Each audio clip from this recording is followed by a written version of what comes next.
bilya o ginadili na druga. Kalau may katungod sa pagpakahilom, bisa kung sa manipulya, pabot, pagkakalimo, mahimo niyo magamit sa bisan-asa ng kumanan sa Pilipinas.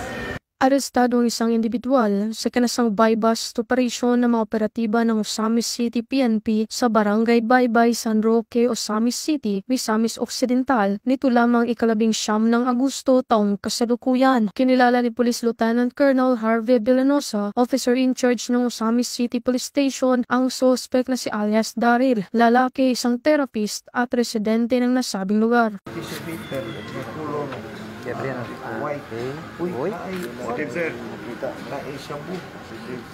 Sa kanasang drug buy-bust operation ng mga operatiba ng Osamis City Police Station ay nasamsam ang mga pakete ng hinalang shabu, isang 500 peso bill na ginamit bilang buy-bust money at iba pang mga non-drug items. Nahaharap ang suspect sa kasong paglabag sa RA 9165 o Comprehensive Dangerous Drugs Act of 2002. Mula dito sa Hilagang Mindanao, ako ang iyong Police News Network Correspondent, Patrolwoman Danasa Verdes.